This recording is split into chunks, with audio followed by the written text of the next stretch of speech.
dalam beberapa bulan ini yang saya ketahui memang Clara Gopa saat ini memang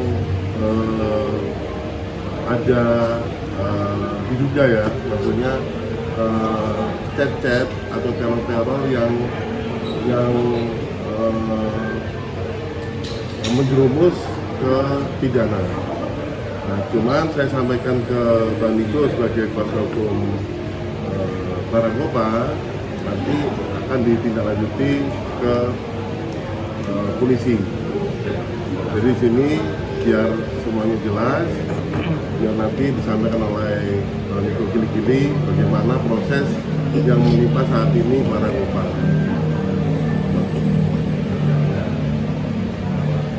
Assalamualaikum warahmatullahi wabarakatuh. Salam sejahtera untuk semua. Terima kasih untuk rekan-rekan wartawan. Ya, terima kasih untuk rekan-rekan wartawan. Selamat sore untuk rekan-rekan wartawan semuanya.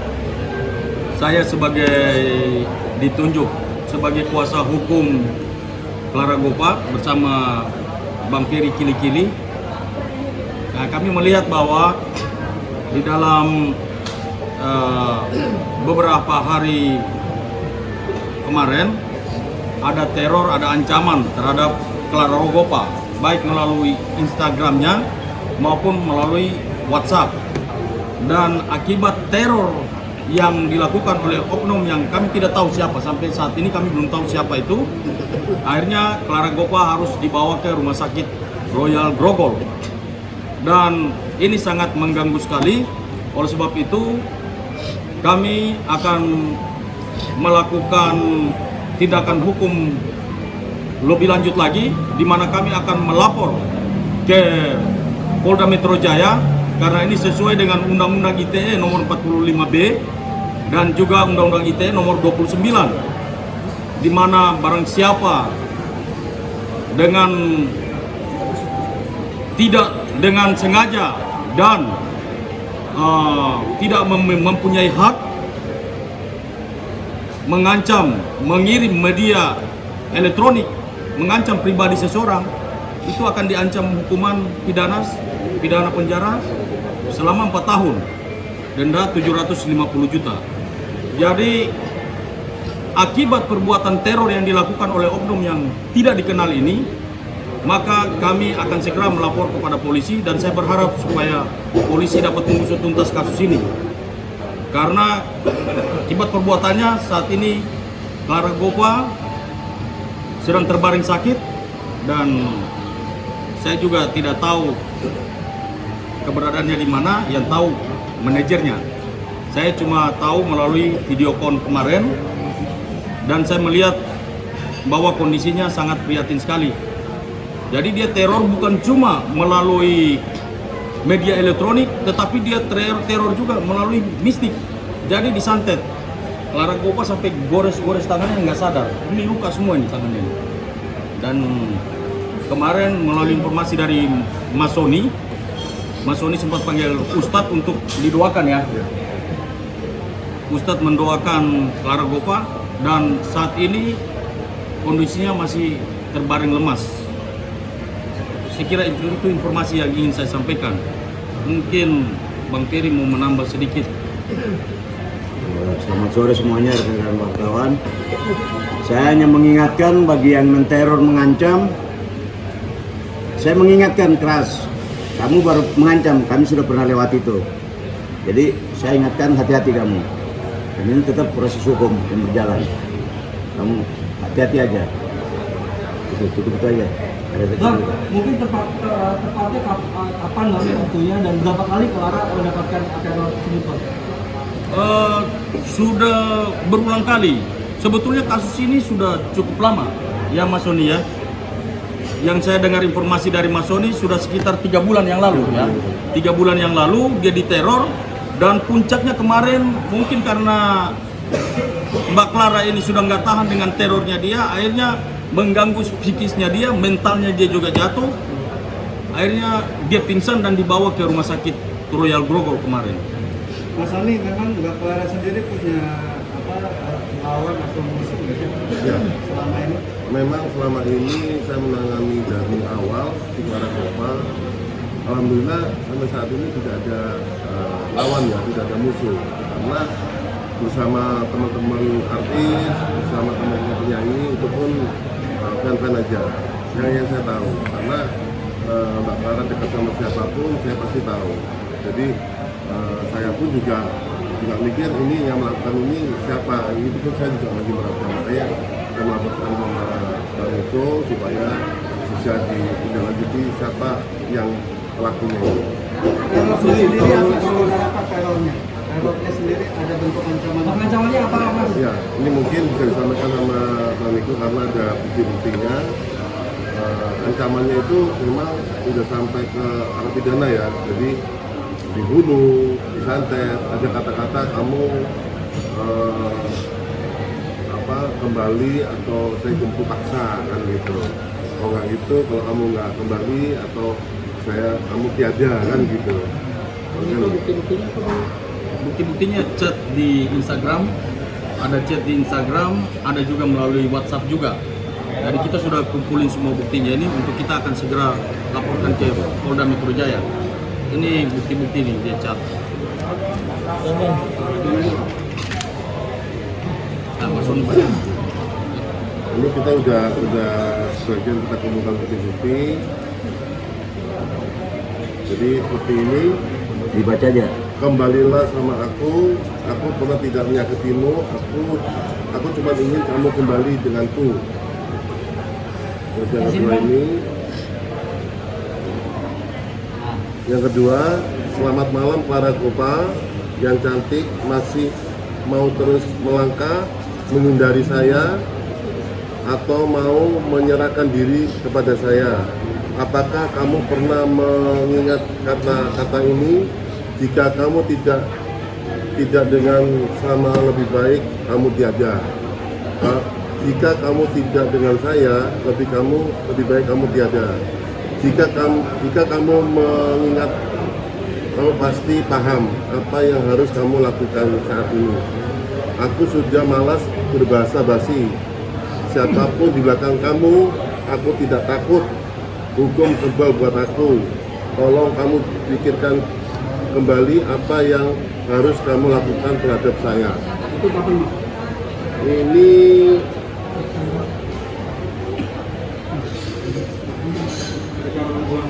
Ini baru 2 hari yang lalu. Dari pengancaman ini baru sebenarnya banyak. Jadi tinggal nanti kita laporkan ke Baniku untuk kita bawa ke Polres Jowo. Berarti ada kemungkinan ini soal asmara ya? Iya, dari kata-katanya gitu. Kemungkinan. Cuman saya rasa yang saya tahu dari awal saya membawa Clara Gopa di dunia entertainment itu sampai saat ini Clara Gopa belum ada maksudnya yang ibaratkan terikat dengan teman-teman yang lain atau kenal sama orang-orang yang sekiranya orang itu kepingin memiliki, itu belum ada yang saya tahu ya, karena kalau gerakan apa dia pasti saya tahu dan paham. Ini kok rencana melaporkan kapan? minggu depan mungkin hari Kamis atau hari Jumat kita akan segera laporkan ini. Itu pasal yang disangkakan 27 ayat 1 ayat 2. Pasal 29 Undang-Undang ITE dan pasal 45B Undang-Undang ITE dengan ancaman hukuman 4 tahun penjara. Berarti sudah tahu Bang siapa yang dilaporkan Bang? Ya, Berarti sudah tahu siapa yang dilaporkan. kami hanya melaporkan sesuai dengan akun ini dan ada 3 nomor, tapi sampai hari ini kami hubungi nggak bisa tersambung. Karena kan sudah ada nomor teleponnya, mungkin dari pihak Polda kan Bisa melacak. Kami berharap supaya dari pihak Polda bisa mengusut tuntas perkara ini, bisa melacak sehingga pelaku ini bisa ditemukan. Sorry? Ya, bukti-bukti memar, ada sayatan, itu semuanya ada fotonya. Nanti kita ini, karena kita belum sempat di ini ya, di print. Ya, kita belum sempat print. Soal dikirim tadi yang dibilang ya. apa aja sudah ada yang dirasa. Jadi gini, dengan adanya di luar cat teror ini, yang saya ketahui itu beberapa hari ini memang Clara Copa menjelang maghrib itu sudah berbeda. Jadi sudah sakit perut, kayak seperti dihantam, terus sudah nggak sadarkan diri. Terus kemarin waktu awal nggak sadarkan diri, saya bawa ke rumah sakit Royal Bogor. Itu pun dokter bilang, saya bilang sama dokternya, dok ini sakit apa? Dokternya bilang, oh ini non medis. Dokternya bilang, ada suratnya non medis. Terus saya bilang, terus ini gimana dok? Nggak apa-apa, mungkin kecapean saja. Jadi kita kasih buat penenang aja dulu, selain di rumah sakit, baru besok bisa kembali. Jadi sore saya bawa ke rumah sakit, pas maghrib ini saya bawa ke rumah sakit, jam 10 Clara Copa udah sadar. Malam itu pun saya bawa ke luar kota. Saya bawa ke luar kota, saya amankan di sana. Ternyata di sana makin parah setiap menjelang maghrib sampai jam 8 jam 9. Geraknya itu sudah bukan gerakan manusia, sudah mau bunuh diri, seperti saya. Terus saya panggilan Pak Kiai bilang memang benar. Terus diobati sama Pak Kiai, alhamdulillah malam itu sadar. Jadi saya bilang tolong dipantau terus Pak Ustaznya. Oh iya, kan saya terus koordinasi dengan Baniko, karena posisi Baniko tidak di Jakarta, karena Baniko ada di luar kota. Jadi saya koordinasi terus bagaimana ini kondisinya. Jangan sampai karena saya lihat dari bahasanya teror ini, dia selalu mengancam terus, selalu seakan-akan menghabisi gitu, secara pelan-pelan ya, kan gitu. Jadi saya bilang sama Baniko, kita proses cepat supaya pelaku ini biar nggak sampai kemana-mana gitu. Bang, ini kan kayaknya asmara ya. Pernah nggak sih Clara sendiri cerita gitu soal mungkin ada orang yang dekat sama dia gitu? Ya memang selama Clara Copa sama saya kan kurang lebih 6 tahun saya sudah menangani Clara Copa. Mulai dari awal saya menangani Clara Copa pertama sampai di Semangka sampai sekarang, itu pun saya belum pernah dia curhat sama saya. Tapi saya juga belum pernah melihat ada seseorang yang dekat sekali, itu belum pernah. Dia mungkin si Hello, ya mungkin teman makan gitu aja ya. Maksudnya kalau ngajak dinner pasti sama saya Mas Sony ikut. Oke. Tapi untuk terikat atau mengikat itu tidak ada. Mas Sony, dengan adanya begini, ini kan baru ya? Iya. Sempat Mas Sony sendiri bertanya sama Clara ini? Kalau saya karena tidak ada dugaan Clara dekat sama orang, ya saya nggak tanya. Jadi cuman yang saya pikirkan kita menemukan dulu orang ini siapa. Kalau mau orang ini ketemu pelakunya, pasti saya tahu. Oh kamu, saya bilang gitu. Karena mungkin selama saya megang Clara Copa, mungkin saya kenal kan gitu, karena saya 24 jam hampir sama Clara Copa kan. Seperti itu. Mas, tapi udah ikut belum Clara Copa menyebut beberapa nama kan kayaknya lingkaran KPK? Iya, sampai saat ini belum. Itu pun yang saya tahu ya, itu belum sampai saat ini.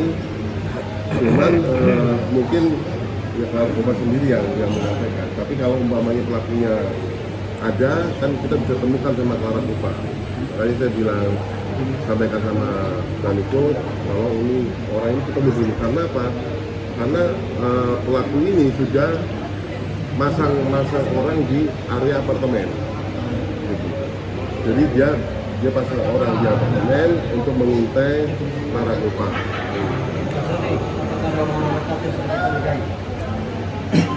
Ini masih kita meraba. Saya dengan Baniko masih meraba